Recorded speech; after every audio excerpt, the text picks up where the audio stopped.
خود ہی بھیجے سلامی، فرشتے کرے جن کے در کی غلامی، آؤ پڑھے ہم، آؤ پڑھے ہم سب مل کے باہم صلی اللہ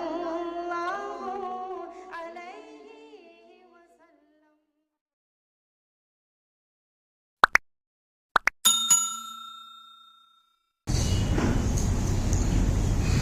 الحمد لله رب العالمين، والصلاة والسلام على سيد الأنبياء والمرسلين وعلى آله وصحبه أجمعين ومن تبعهم بإحسان إلى يوم الدين. أما بعد فأعوذ بالله من الشيطان الرجيم. بسم الله الرحمن الرحيم. يا بني آدم قد أنزلنا عليكم لباسا يواري سوآتكم وريشا ولباس التقوى ذلك خير ذلك من آيات الله لعلهم يذكرون. صدق الله العظيم. برادران محترم، عزیزان گرامی قدر، میرے معزز و مکرم دینی اسلامی بھائیوں، اس دنیا کا سب سے پہلا انسان ہم سب کے والد حضرت آدم علیہ السلام، اس کے بعد اللہ تعالیٰ نے حضرت آدم علیہ السلام ہی کی پسلی سے ہماری ماں حضرت حوا کو پیدا فرمایا۔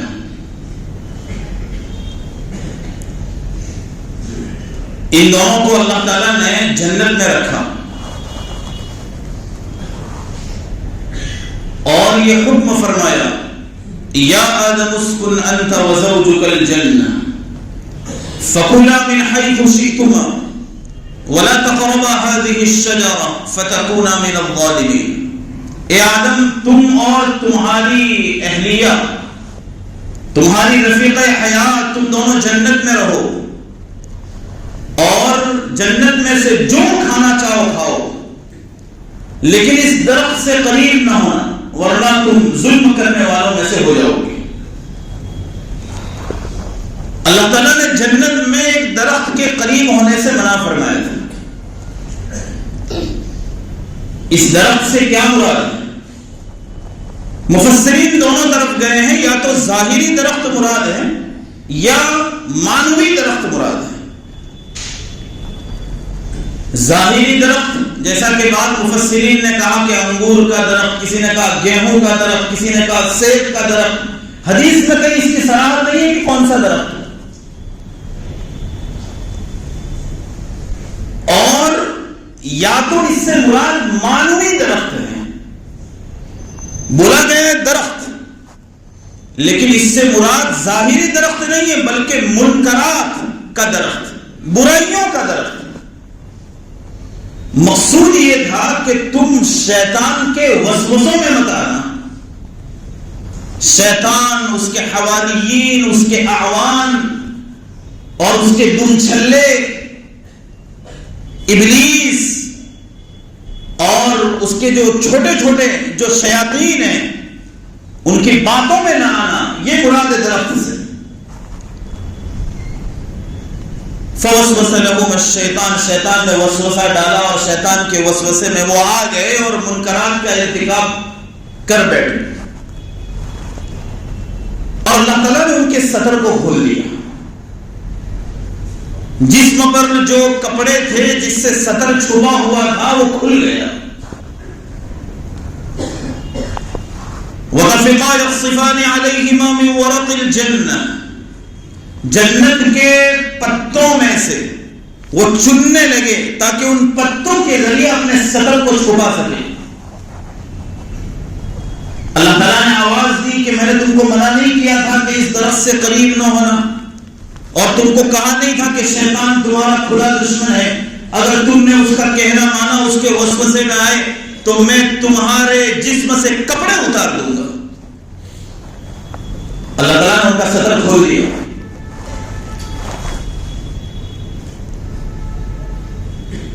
اور اس کے بعد اللہ تعالیٰ نے حضرت آدم کو اور حوا کو جنت سے نکال کر اس روئے زمین پر بھیج دیا۔ وَلَكُمْ فِي الْأَرْضِ مُسْتَقَرٌّ وَمَتَاعٌ إِلَىٰ حِينٍ، اب تمہارا ٹھکانہ یہ زمین ہے اور یہاں پر تم کو ایک مخصوص وقت تک رہنا ہے، ٹھہرنا ہے، یہاں کی فانی نعمتوں سے فائدہ اٹھانا ہے۔ اسی میں تم جیو گے، اسی میں تم مرو گے، اور اسی سے تم کو کل قیامت کے دن واپس کھڑا کیا جائے۔ دنیا میں آئے جنت میں سے تو کپڑے نکال لیے گئے تھے، یہاں آئے لباس کی ضرورت تھی، اللہ تعالیٰ نے لباس کا انتظام فرمایا، اور اس کو اللہ نے قرآن میں بیان فرمایا، یا بنی آدم قد انزلنا علیکم لباسا یواری سوآتکم وریشا، اے آدم کی اولاد، ہم نے تمہارے لیے لباس اتارا، ایسا لباس جو تمہارے سطر کو چھپاتا ہے، وریشا، اور تمہارے لیے زینت ہے۔ یہ ایک آیت ہے جس میں اللہ تعالیٰ نے لباس کو نازل کرنے کا ذکر کیا ہے۔ ہمارے جو لباس بنتے ہیں، کسی بھی قسم کا لباس ہو، یہ سب اللہ تعالیٰ نازل فرماتے ہیں۔ آسمان سے بارش نازل ہوتی ہے، اور اس بارش کے نتیجے میں ریشم ہے، اون ہے، اور اس طرح کی جن جن چیزوں سے کپڑے بنتے ہیں، یہ سب اللہ تعالیٰ نازل فرماتے ہیں۔ اگر یہ بارش آسمان سے برسنا بند ہو جائے تو یہ جو ہمارے جسم پر طرح طرح کے قسم قسم کے نو کے جو کپڑے نظر آ رہے ہیں، وہ کپڑے ختم ہو جائیں۔ اللہ نے یہ لباس نازل فرمایا، اور اللہ نے اس کی وجہ بیان فرمائی کہ یہ لباس اس لیے ہے کہ وہ تمہارے سطر کو چھپائے۔ معلوم یہ ہوا کہ لباس کا اصل مقصد یہ ہے کہ وہ سطر کو چھپانے والا ہو۔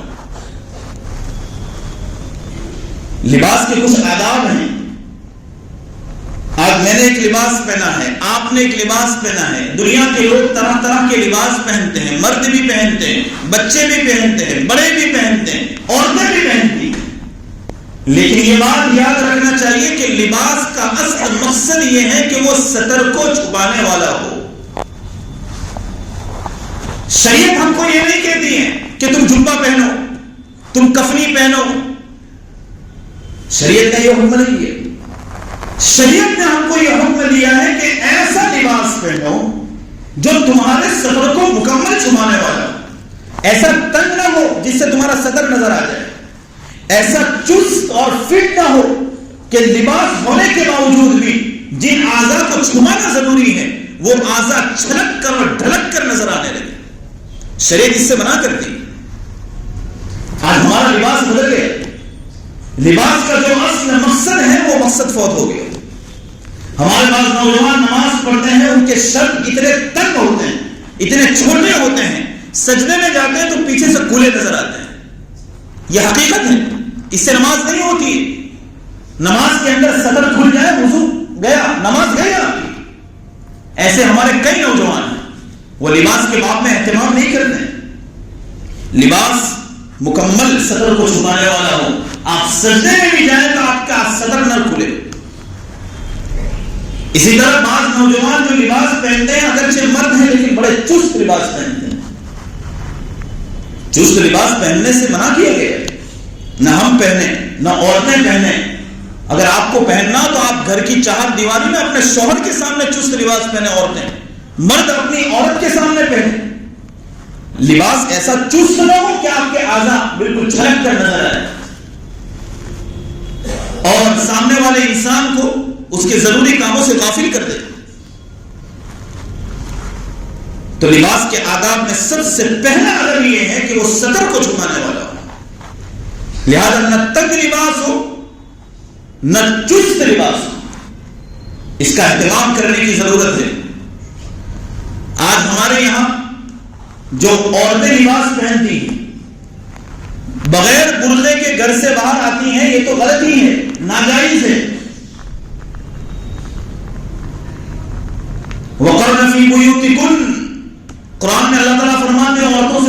کر کے کہ اپنے گھروں میں رہو اور زمانے جاہلیت کی طرح بے پردہ گھر سے باہر نہ نکلو. اللہ تعالیٰ نے تمہارے جو اعضاء کو مزین کیا ہے، آراستہ کیا ہے، تمہارے اندر کچھ اعضاء ایسے بنائے جن میں کشش ہے، جن کی طرف انسان کا ذہن، انسان کی آنکھیں مائل ہوتی ہیں، ان کو چھپا کر رکھو. بعض عورتیں بغیر پردے کے باہر نکلتی. ہم اپنے گھر کی عورتوں کا جائزہ لیں. ہمارے گھر کی کوئی عورت، کوئی جوان لڑکی، چاہے ہماری بچی ہو، چاہے ہماری بیوی ہو، چاہے ہماری والدہ ہو، بغیر پردے کے باہر نہ نکلے. نمبر 2، برقعے کے بعد میں اپنے گھر کی عورتوں کو اہتمام کرائیں. میں ہمیشہ اپنی باتوں میں اور اپنی تفسیر کی مجالس میں یہ کہتا رہتا ہوں کہ آج کل جو برقعے ہیں اس برقعے کو ایک اور برقعے کی ضرورت ہے. یہ برقع نہیں رہا، یہ ایک فیشن ہو چکا ہے. یہ جو برقع اوپر ہے، جو عورتیں لٹکا کر چلتی ہیں، اس کے مقابلے میں تو جو اندر لباس پہنا وہ بہتر ہے. اس برقعے کو مزید ایک برقعے کی ضرورت ہے. ہمارا برقع ایسا ہو کہ جسم کا کوئی عضو نہ چھلکے، ظاہر نہ ہو. ہمارے گھر کا مرد بھی یہ پہچان نہ سکے کہ یہ کون عورت آ رہی ہے، میری بہن ہے، میری ماں ہے، کون ہے پہچان نہ سکے، تب جا کر یہ برقع ہے. ورنہ آج کل کی جو برقعے ہیں اس نے تو بالکل حالت بگاڑ کر رکھی. لباس کا دوسرا ادب یہ ہے کہ اس لباس کے اندر کسی قوم کی مشابہت نہ ہو. آج ہم مغربی تہذیب میں ڈھل چکے ہیں. ہمارے نوجوانوں کی لباس مغربی کلچر کے سانچے میں ڈھل چکے ہیں. ہم ہیں تو ہندوستانی لیکن سوچ امریکی رکھتے ہیں. ہم ہیں تو ہندوستانی لیکن ہمارا لباس یورپ کا ہے. چاہے ہمارے مرد ہو چاہے ہماری عورتیں ہوں، دوسری قوم کی مشابہت اختیار کرنے سے نبی کریم صلی اللہ علیہ وسلم نے منع فرمایا. اسی لیے ہمارے بعض علماء نے یہ بات لکھی ہے کہ جو کالے کلر کا لباس ہو، پورا کالا، اس لباس کے پہننے سے احتیاط کرنا چاہیے. وجہ اس کی ہے کہ یہ شیعہ کا شعار بن چکا ہے. شیعہ حضرات پہنتے ہیں اور ذوق کے وقت، ماتم کے وقت یہ کالا لباس پہنا جاتا ہے. لہذا کالا لباس پہننے سے بھی احتیاط کریں کہ اس میں دوسرے فرق ضالہ اور گمراہ فرقوں کی اس میں مشابہت پائی جاتی ہے. آپ علیہ السلام نے فرمایا کہ جو شخص کسی قوم کی مشابہت اختیار کرے اس کا شمار انہی میں سے ہے، یعنی اس کا دین اسلام سے کوئی تعلق نہیں. اور جس کی مشابہت اختیار کر رہا ہے اللہ تعالیٰ اس کا حشر ان لوگوں کے ساتھ فرمائے. اس لیے بہت زیادہ اس سلسلے میں احتیاط کرنے کی ضرورت ہے.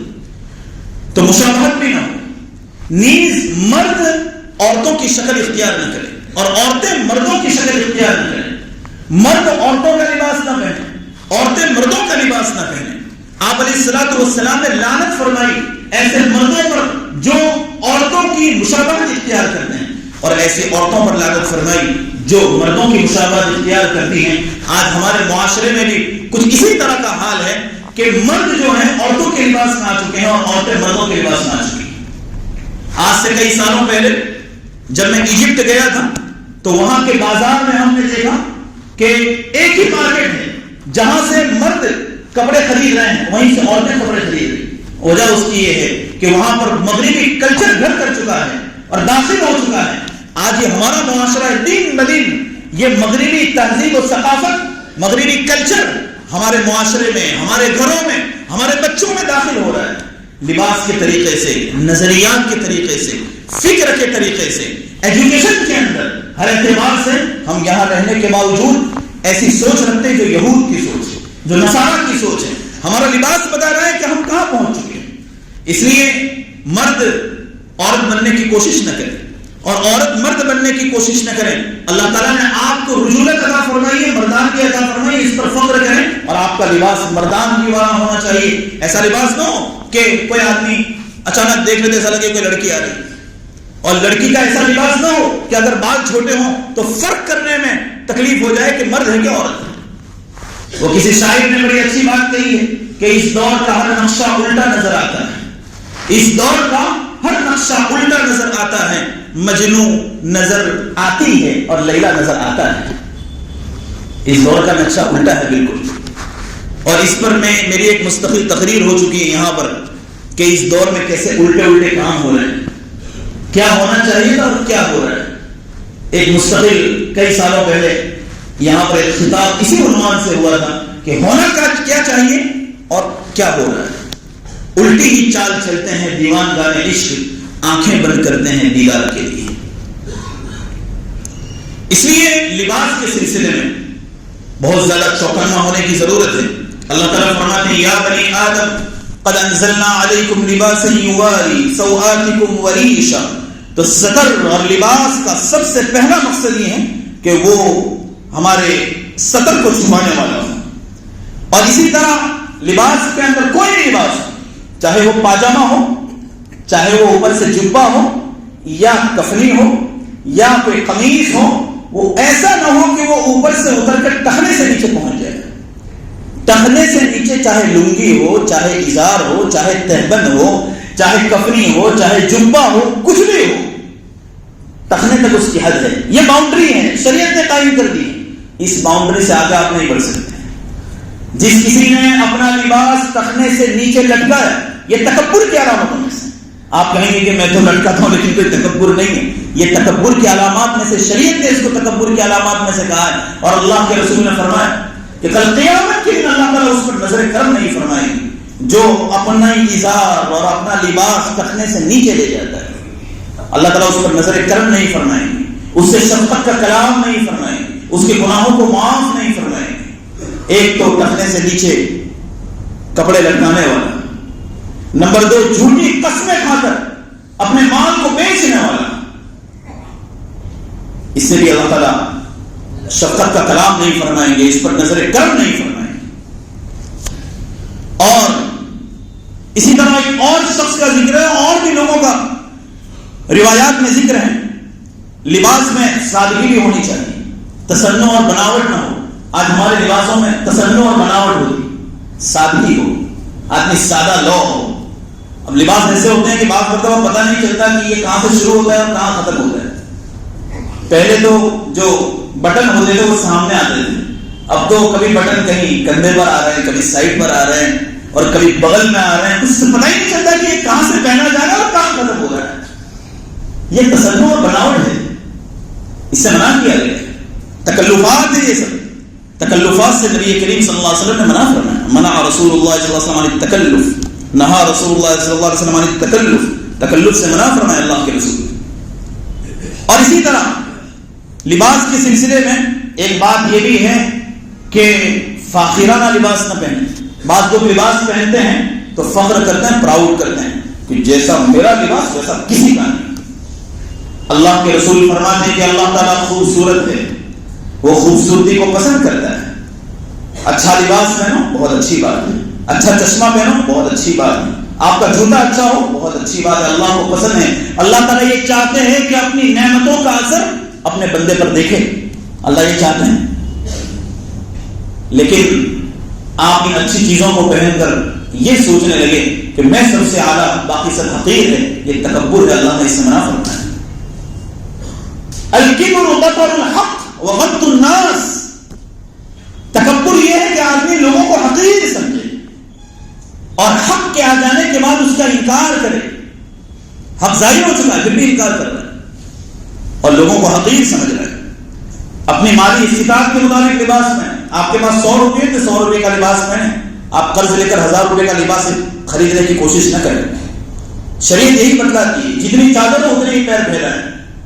آج کل یہ لون لینا بینک سے اور طرح طرح کے ایسے سودی معاملات ہمارے معاشرے میں گھر کر چکے ہیں کہ ہماری ضرورتیں اتنی ہیں، آدمی ان سودی معاملات کے اندر مبتلا ہو کر اتنے بڑے بڑے قرض لیتا ہے اور اپنے آپ کو جہنم میں ڈال رہا ہے۔ بہت زیادہ بچنے کی ضرورت ہے۔ قرب قیامت کی علامات میں سے بخاری شریف کی روایت ہے، اللہ کے رسول نے فرمایا قرب قیامت میں یہ انٹرسٹ اور سود اور میاد اتنا عام ہو جائے گا کہ آدمی بچنا چاہے گا تب بھی نہیں بچ پائے گا، اس کا دھواں تو اس کو لگی جائے گا۔ اسے سود سے بچیں، یہ بہت بڑا ناسور ہے جو ہمارے معاشرے کو کھا رہا ہے، ہمارے معاشرے میں گھر کر رہا ہے، جس کی نحوستیں ہمارے اندر بھی آ رہی، جس کی نحوست ہمارے بچوں میں ہے، جس کی نحوست ہمارے اولاد میں، جس کی نحوست ہمارے گھروں میں۔ شکایتیں کر رہے ہیں کہ ہمارے گھر میں برکت نہیں، مال میں برکت نہیں ہوتی۔ میرے بھائیوں، جب حرام لقمہ ہمارے پیٹ میں جائے گا، حرام چیزیں ہمارے گھروں میں آئیں گی، سودی کاروبار میں آپ مبتلا ہوں گے، کیسے برکت آ سکتی؟ احل اللہ البیع وحرم الربا، جس آدمی نے حرام کو اختیار کیا، یاد رکھیں کبھی برکت نہیں آ سکتی۔ آپ کو ظاہر میں اچھا لگ رہا ہو، آپ کو ایسا لگ رہا ہو مالی ترقی کر رہا ہوں، لیکن یہ وقتی چیز ہے، آپ نہیں تو آپ کے بچوں کو اس کو بھگتنا ہے، اس کو برداشت کرنا ہے۔ یہ فطرت، یہ فطری قانون ہے۔ اس سے پہلے بھی میں کہہ چکا ہوں، دنیا میں دو قانون چلتے ہیں، ایک لا آف نیچر ہے اور ایک لا آف شریعہ ہے۔ ایک شریعت کا قانون ہے، ایک فطرت کا قانون ہے۔ فطرت کا قانون یہ ہے کہ جیسا تم کرو گے ویسا بھگتو گے، جیسی کرنی ویسی بھرنی، نہ مانے تو کر کے دیکھ، جنت بھی ہے جہنم بھی ہے، نہ مانے تو مر کے دیکھ۔ اس لیے بات یہ چل رہی تھی کہ لباس ہمارا شرعی لباس ہونا چاہیے، اور اس لباس میں کوئی فخر اور تکبر اور پراؤڈ نہ ہو۔ اللہ تعالیٰ کی نعمتوں کا استحضار کر کے اس لباس کو پہنے۔ آپ علیہ الصلوۃ والسلام نے لباس کی دعائیں اپنی امت کو سکھلائی۔ یہ وہ دعائیں ہیں جو ہمیں پڑھنے کی ضرورت ہے۔ آج کے یہ فتنوں کا دور، یہ ارتداد کا دور، یہ کفر اور شرک کا دور، اسکولوں کے اندر شرکیات کی دعوت دی جا رہی، ایسے موقع پر ہمیں ہمارے بچوں کو نبی کریم صلی اللہ علیہ وسلم کی جانب سے سکھلائی گئی دعاؤں کا اہتمام کرنے کی بہت ضرورت ہے۔ کپڑے پہنے، ہماری زبان پر دعا ہو، الحمدللہ الذی کسانی ھذا ورزقنی من غیر حول منی ولا قوہ۔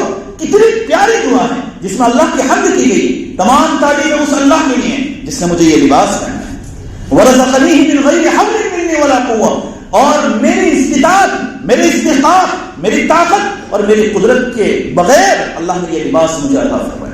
کتنی پیاری دعا نبی کریم صلی اللہ علیہ وسلم نے سکھائی۔ یاد رکھیں یہ وہ دعائیں ہیں جس میں تصوف چھپا ہوا ہے، جس میں اللہ تعالیٰ کا استحضار ہے، جس میں اللہ کی حمد ہے۔ یہ وہ دعائیں ہیں جو اللہ کے نبی کے علاوہ دنیا کا کوئی انسان نہیں سکھا سکتا۔ جب نیا لباس ہے پہنے تو اللہ کے رسول صلی اللہ علیہ وسلم نے کتنی پیاری دعا سکھائی، الحمدللہ الذی کسانی ما اواری به عورتی واتجمل به فی حیاتی۔ اللہ اکبر، یہ دعا رسول کے علاوہ کوئی نہیں سکھا سکتا۔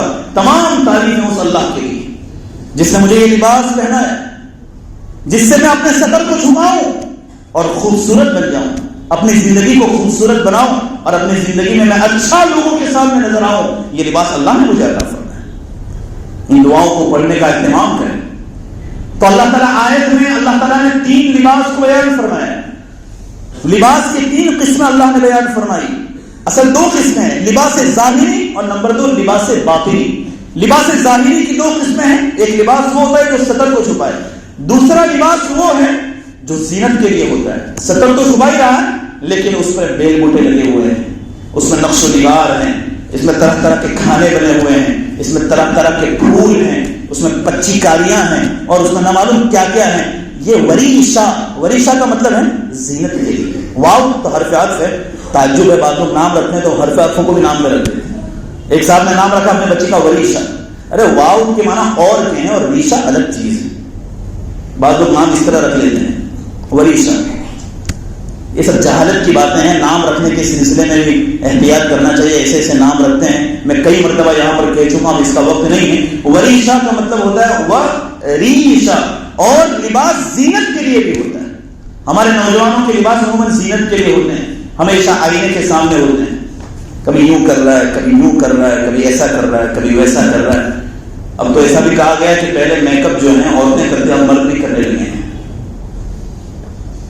یہ سب باتیں ہمارے معاشرے کے اندر گھر کر رہی۔ آپ اپنا نیچر، اپنے اخلاق، اپنی زندگی ایسی بنائیں کہ آپ کو میک اپ کرنے کی کوئی ضرورت پیش نہ آئے۔ آپ اپنے اخلاق درست کیجیے، اپنے 6 فٹ کے بدن کو سنتوں سے آراستہ کیجیے، آپ کو کسی میک اپ کی ضرورت نہیں۔ آپ کے چہرے سے وہ نور چھلکے گا کہ دنیا کا خوبصورت سے خوبصورت آدمی آپ کے سامنے بدصورت ہے۔ آپ کے چہرے کے اوپر فجر کی نماز کا نور، آپ کے چہرے کے اوپر سنتوں کا نور، آپ کے جسم کے اوپر قرآن کے احکام چھلکتے ہیں۔ آپ کے 6 فٹ کا بدن، یہ جسم کے بال سے لے کر پیر کے ناخن تک سنتوں سے آراستہ ہو، پیراستہ ہو۔ اپنی زندگی کو ایسی بنائیے، منہ دیکھ لیا آئینے میں پر داغ نہ دیکھے سینے میں، جی ایسا لگایا جینے میں کہ مرنے کو مسلمان ہو گئے۔ بال یہود کی طرح، لباس یہود کی طرح، ہاتھوں میں کڑیاں پہن رکھی یہود کی طرح، بالیاں پہن رکھی ہیں کانوں میں، یہود اور نصارہ کی مشابہت، غیروں کی طرف پیروں میں کچھ لٹکا رکھا ہے، لباس تنگ ہے، چست ہیں، یہ سب غیروں کی مشابہت ہے. ان سب چیزوں کو چھوڑیے، پہلے اپنے 6 فٹ کے بدن کو درست کیجیے. آج ہمارے معاشرے کا سب سے بڑا ناسور اور سب سے بڑا المیہ اور مصیبت یہ بھی ہے کہ میں اپنی ذات کی اصلاح کی فکر نہیں کر رہا ہوں، لوگ دوسروں کی اصلاح کی فکر میں لگے ہوئے ہیں. میں گھر میں ہوں، میرے اندر 100 برائیاں ہیں، میں اپنی اصلاح کی فکر کروں. مجھے فکر ہے کہ یہ زید کہاں جا رہا ہے، کہاں گیا، کہاں سے آ رہا ہے، گھر میں کیا لایا، اور یہ ایسا کرتا ہے، نماز نہیں پڑھتا، یہ ایسا کر رہا ہے، جھوٹ بولتا ہے، غیبت کرتا ہے. ارے چھوڑیے لوگوں کی برائیوں کو، اپنے عیوب کی طرف نظر کیجیے. اگر معاشرے میں ہر انسان اپنی اصلاح کی فکر کرے گا، معاشرہ خود بخود سنور جائے گا. اگر تم نے اپنی ذات کو چھوڑ دیا اور دوسرے کی طرف نظر رکھی، یہ گناہ ہے. تجسس سے منع کیا ہے نبی کریم صلی اللہ علیہ وسلم نے کہ آپ لوگوں کے عیوب کی تلاش میں لگے رہو. آپ اپنے عیوب کی فکر کیجیے، اپنے گلے نام میں جھانک کر دیکھیے کہ آپ اسلام اور ایمان، اسلامیات اور ایمانیات میں کتنے کامل ہیں. اپنی عبادتوں کو درست کریں، عقائد کو درست کریں، معاملات کو درست کریں، معاشرت کو درست کریں، اپنے آپ کو اخلاق فاضلہ اور حسنہ سے متصف کرنے کی کوشش کریں. تو لباس ایک تو صدر چھپانے کے لیے ہوتا ہے، نمبر 2 لباس جو ظاہری ہوتا ہے وہ زینت کے لیے ہوتا ہے، اور تیسرا ایک لباس شریعت کا جو باطنی لباس ہے، قرآن کہتا ہے وَلِبَاسُ التَّقْوَىٰ، یہ باطنی اور روحانی لباس ہے. اس سے بہتر کوئی لباس نہیں. اگر یہ لباس آ جائے تو ظاہری لباس خود بخود آ جائے گا، اور وہ تقوی کا لباس ہے. تقوی یہ ایک لباس ہے، شریعت نے اس کو لباس کا. اگر تم نے تقوی اختیار کر لیا تو اللہ تعالیٰ تمہیں منکرات سے، برائیوں سے، گناہوں سے، زنا سے، بے حیائی سے، بے شرمی سے، بے پردگی سے، غیبت سے، جھوٹ سے، دھوکے سے، فریب سے، ہر قسم کے شر اور مکروہ سے اللہ تمہیں بچائے. یہ تقوی کا لباس ہے. یہ تقوی کا لباس ہماری زندگی سے نکل گیا. تقوی ایسا ہونا چاہیے جیسے صحابہ کرام میں تقوی تھا. جب شراب حرام ہو گئی، ہمیشہ آخرت کا فکر صحابہ کو لگا رہتا تھا. ہمیشہ دنیا میں ہوں، دنیا کا طلبگار نہیں ہوں، دنیا میں ہوں، دنیا کا طلبگار نہیں ہوں، بازار سے گزرا ہوں، خریدار نہیں ہوں. ہم دنیا میں ہوں، ہمارا سیوا آخرت سے متعلق ایسا ہی ہونا چاہیے. دنیا میں ہو لیکن ہماری توجہ آخرت کی طرف ہو، ہماری فکر اخروی ہو، ہماری فکر جنت کی ہو، ہماری فکر جنت میں ملنے والے اجر و ثواب کی ہو. یہ ہمارے سامنے ہو، اللہ ہمارے پیش نظر ہو، خوف خدا ہو، اللہ کی یاد ہو. یہ ہماری زندگی کا نصب العین اور ہمارا مطمع نظر ہونا چاہیے. جب شراب حرام ہو گئی، آخری بات کہہ کر اپنی بات کو ختم کروں گا. جب شراب حرام ہو گئی، رفتہ رفتہ شراب حرام ہوئی، اخیر میں جب کہہ دیا گیا کہ اب رک جاؤ، اس رجس من عمل الشیطان، یہ شیطان کے اعمال میں سے ناپاک ہے، پلید ہے، گندی چیز. بخاری شریف کی روایت ہے، نبی کریم صلی اللہ علیہ وسلم نے مدینہ کی گلیوں کے اندر ایک منادی کو یہ ندا دینے کے لیے مقرر کر دیا کہ یہ اعلان کر دو ان الخمر قد حرم، شراب حرام ہو چکی ہے. یہ اس زمانے کا سوشل میڈیا تھا. اس زمانے کے سوشل میڈیا میں آپ کچھ لکھو اور آج کی آن میں ہزاروں لاکھوں کروڑوں لوگ آپ کا میسج پڑھ رہے ہیں. اس زمانے کا سوشل میڈیا یہ تھا، اگر کسی کو بڑی خبر دینی ہو پہاڑ پہ چڑھ جاتا اور اعلان کرتا یا صباحا یا صباحا، یہ اعلان کرتا ہے نا، کوئی خاص اعلان ہو رہا ہے. یا پھر گلیوں کے اندر گھر گھر جا کر یہ اعلان کیا جاتا ہے. اعلان کیا گیا، بخاری شریف کی روایت ہے، مدینہ کی گلیوں کے اندر شراب کا ہوا سیلاب آ گیا. صحابہ نے شراب بہا دی، وہ شراب بہا دی، وہ شراب کے عادی تھے، لیکن ان کے ذہن و دماغ میں یہ بات آئی کہ پہلے تو شراب حلال تھی، ہم پیتے تھے، ہمارے آبا و اجداد پیتے تھے، اور ہمارے گھر کے جو افراد دنیا سے رخصت ہو گئے وہ بھی شراب پیتے تھے. لیکن جنہوں نے پی ان کا کیا؟ انہوں نے کوئی غلط کام کا ارتکاب تو نہیں کیا. تو اللہ تعالیٰ فرمانے لیس علی الذین آمنوا وعملوا الصالحات جناح فیما طعموا اذا ما اتقوا وآمنوا وعملوا الصالحات ثم اتقوا وآمنوا ثم اتقوا واحسنوا واللہ یحب المحسنین. اللہ تعالیٰ فرماتے کوئی گناہ نہیں. میں یہ بتلانا چاہتا ہوں، اللہ تعالیٰ نے شراب پہلے حلال کی پھر حرام کر دی، تو صحابہ کو فوراً آخرت کا فکر ہوا کہ میرے ابا دنیا سے رخصت ہو گئے، وہ بھی شراب پیتے تھے، تو کوئی گناہ تو نہیں ملتا. میرا بھائی دنیا سے رخصت ہو گئے، کوئی گناہ تو نہیں ملتا. میرے چچا دنیا سے رخصت ہو گئے، وہ بھی شراب پیتے تھے، ابھی حرام ہوئی، تو جو زمانے میں پی تھی وہ گناہ تو نہیں ملے گا. اللہ تعالیٰ نے کہا کہ کوئی گناہ نہیں. آج ہمارا فکر ایسا ہونا چاہیے. ہم دنیا میں ایسے منہمک ہو چکے ہیں، میں ہمیشہ کہتا ہوں جنازہ پڑا ہوا ہے، اس کے معاملات کی فکر نہیں ہے اور فکر یہ کر رہے ہیں کہ یہ زمین کس کی ہے، اس کا مال کس کو ملے گا، اس کی فلاں چیز کس کو ملے گی. جنازہ ابھی موجود ہے، ابھی تجہیز اور تکفین اور تدفین کے عمل سے ہم فارغ نہیں ہوئے اور ہم جھگڑے کر رہے ہیں اس کے مال کے باب میں. ارے پہلے اس کے معاملات کی فکر کیجئے، کتنی نمازیں باقی ہیں اس کا کفارہ ادا کیجیے، کتنے روزے باقی ہیں اس کا کفارہ ادا کیجیے، کسی کے ذمہ اس کا کسی کا قرض اس کے ذمہ میں ہے تو اس کو ادا کیجیے. ان سب باتوں کی فکر کیجیے. دنیا میں ایسے منہمک ہو گئے کہ اللہ کو بھلا بیٹھے، ساری چیزیں بھلا بیٹھے اور بس ہمیشہ مال مال مال مال، چاہے حلال ہو چاہے حرام، اسی کا فکر لگا ہوا ہے. اللہ تعالیٰ ہمیں آخرت کا فکر نصیب فرمائے، وہ دھیان ہمیں نصیب فرمائے. خدا یا وہ دل دے جو تیرے عشق کا گر ہو، داعی رحمت کی تیری اس میں نظر ہو. دل دے کہ تیرے عشق میں یہ حال ہو اس کا کہ محشر میں اگر شور ہو تو بھی نہ خبر ہو. بیان کا خلاصہ یہ ہے کہ لباس 3 طرح کا ہے. ایک لباس سطر کو چھپانے کے لیے، نمبر 2 زینت کے لیے، اور تیسرا جو اہم لباس ہے وہ تقوی کا لباس ہے. اللہ تعالیٰ ان تمام لباسوں سے ہمیں آراستہ و میراستہ فرمائے. آمین و آخر دعوانا الحمدللہ.